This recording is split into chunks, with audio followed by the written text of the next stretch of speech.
pọ̀tọ́ láyé mi ẹgbẹ̀rún máa kò tó fún mi o ṣé o bàbá o ṣé o bàbá o ṣé o Jésù kí ni má fi ṣàn bàbá rẹ̀ bí o ti pọ̀tọ́ láyé mi ẹgbẹ̀rún máa kò tó fún mi o ṣé o bàbá dúpẹ́ o bàbá o ṣé o Jésù kí ni má fi ṣàn bàbá rẹ̀.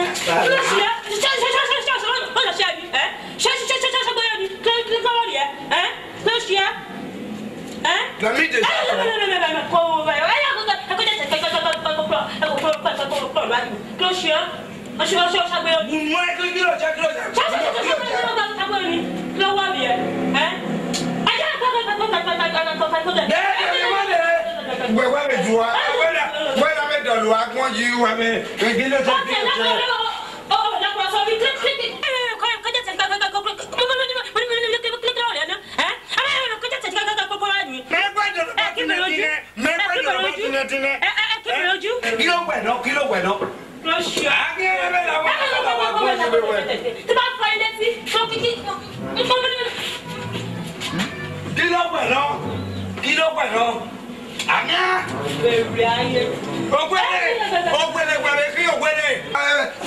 We don't even the shame. You're bad way the ship for ourselves.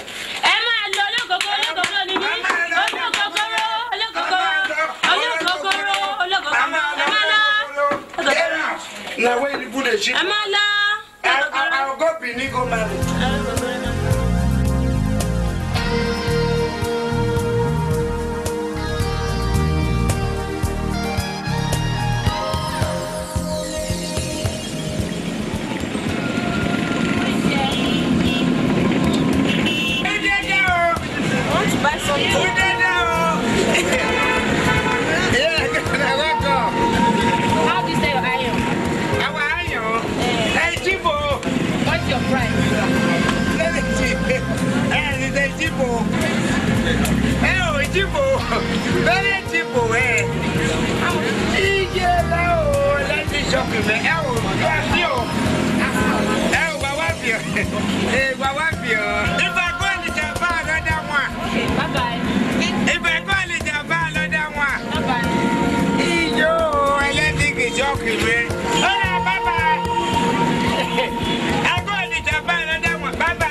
Guamérienne, avec pas comme. Any mamie, no jamais. Yayoni will être un Moses. Aussi que nous voyons vraiment servir les meilleurs. Vous pouvez me dire pour notre comme. Et que ben non, pas capable. Non, ça n'avait.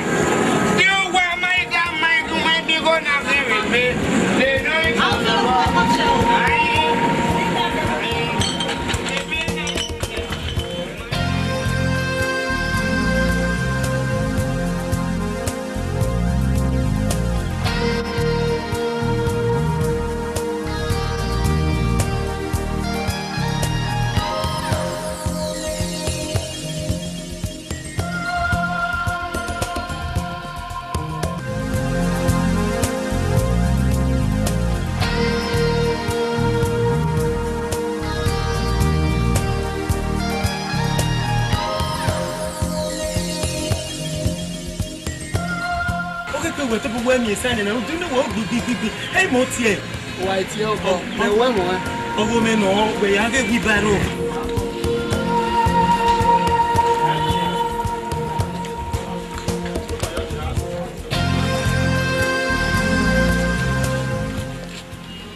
What did they do you? Which kind of dirty play come be all this one? You know me before, but I don't know his size. Dirty pig.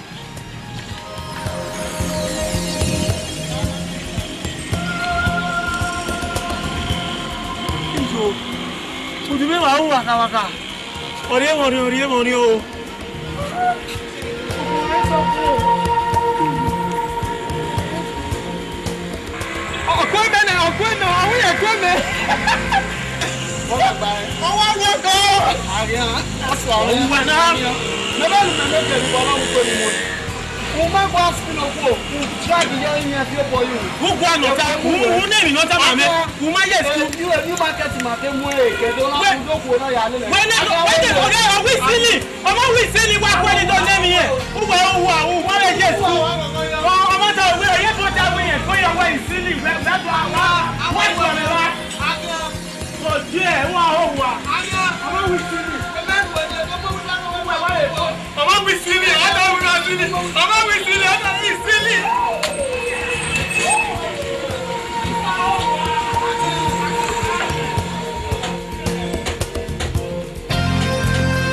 Welcome, my son. How are you?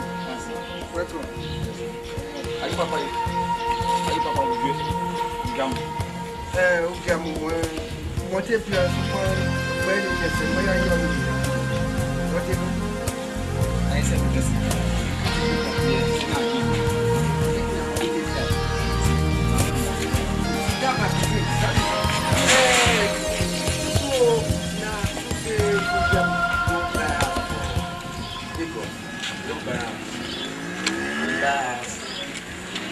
don't marry. Yes, you don't marry. You don't marry Oyibo wife. Ebo. Yes. Oyibo. You don't marry Oyibo wife.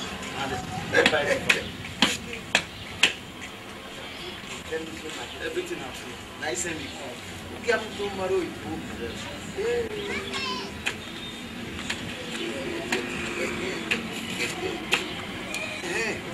Where did you want to say? Where to go?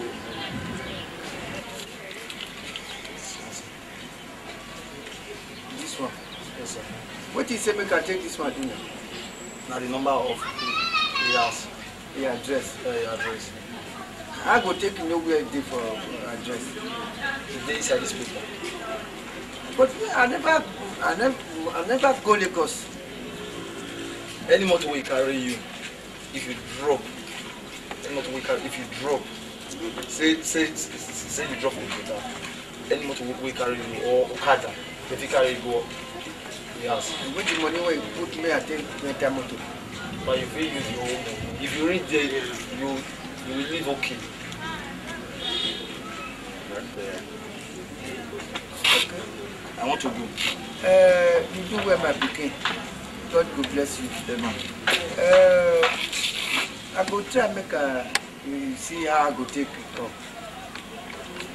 Yeah, if you reach that side, salute him. Okay, thanks, sir. Thanks. You do well. Yes, sir. God go bless you, my picking. Amen. Hey, ira nigga mo. Awe so boy gbe. Tu get mo ayaya very asigo we ko ni. Ya yo. Ya very asigo. Come on. I want to go na do ta ma me o. Oga ke na me so.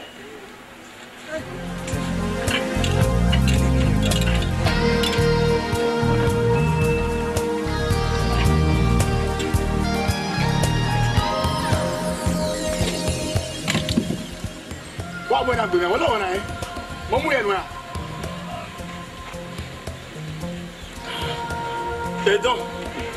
Edon. Okay. Ah, what money me? Where I may look with battle where Mary winner. Oh, man. Mogyo. I win out. We know, couldn't miss it.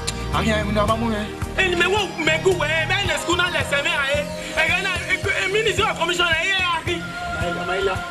It's good. Why? You were one in the man of my address. Good work.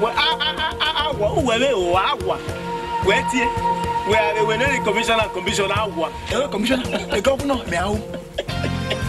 But I don't know what I am with. What's that? Well, commissioner.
adotire bua we kono nya ku mo le mo yeye we ku ko kono ma abu ya wa ko le mo jota wa e be bi ro ko me we ko ye abu wa ha we ile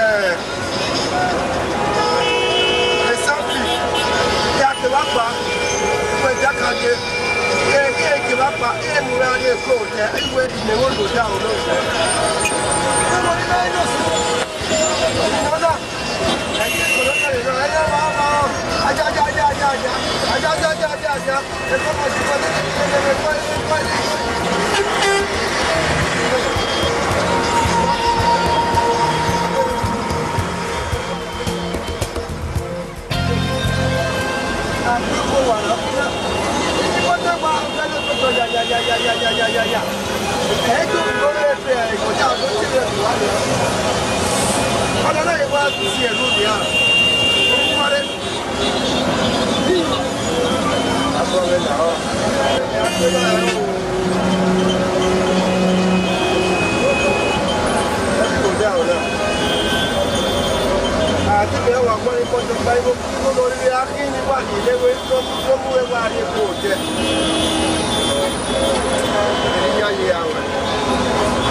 ọmọ mi ya no de wa no de ya se gbe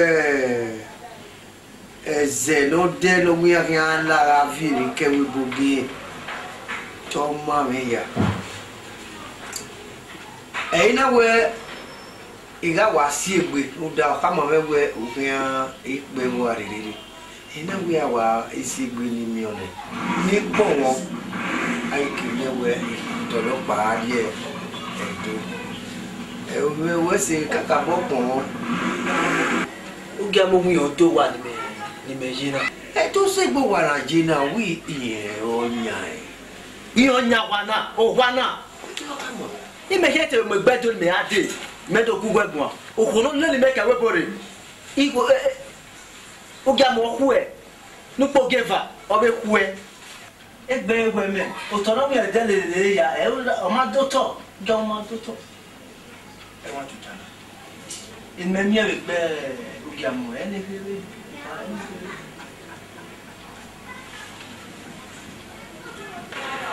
edo we agbe gbo won e fiel bi mi go da o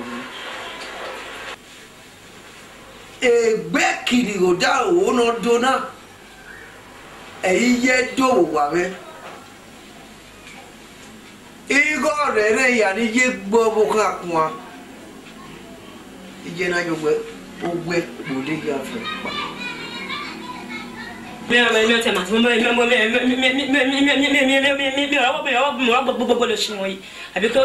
what is the matter? What is the matter? What you just worried me. Eh? Get me one repeat. Mama be ni kama we na. Wa fan we.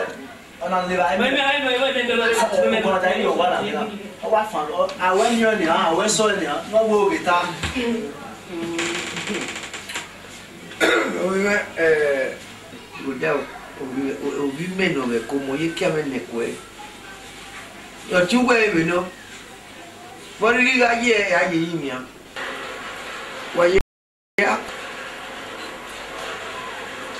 ireta we ri ni a ti we no do ya we si de kire no bia gwa wa ige uda iho iye ni ho ga mu o mu se mu ewe no we mu pakon digo boy nya we Ya we no dia dey there. Bye bye. Ya.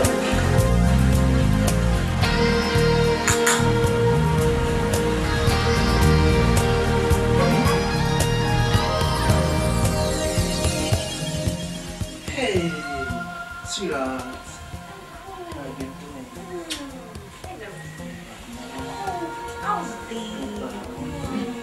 Ana bina. Ona sagi. Kwe yere ndana. Uwa popo bubu ne oporubu yoko. Ha? Nuna pa. Wonya wala. Gwe no luga. Adagbe ko ana le meti do se wana gwe. Ifa. Uje la udu wa we udu wa ya mi ba. Di me ya mi ona nania. Akwa ni. Jare. Gbogbo age mo. O wa na wa ku lo bo wa ju a we yo. Fun e. Iwe ya ge wa se lo nu no wa fo. U wa na ki mi na nwa me ama wo ti ari ba e bo. Ana akwa.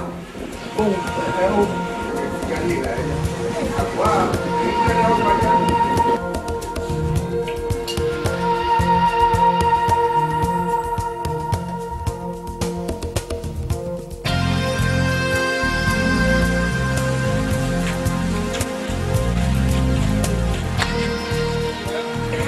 Like that.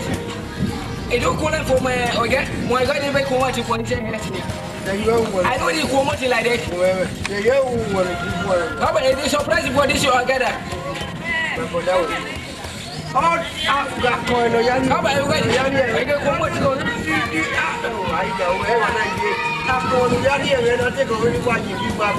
Come on, I did talk, I know the hear them. I did talk, I know the hear them. where you are now, one this is my I got a surprise. We don't give them for you for plenty money. I got no pity for this inflation. I got no pity for this inflation. I go collect for my zero president. I got no pity for this inflation. I make money, you don't pull him. I know they pay for this inflation. Every morning at this week. My brother, my zero president, I like to connect. What you're done for that in Lagos society. This inflation are Lagos. Who only kill you? What I told I don't go ahead and fish for my body for this inflation. I don't quote.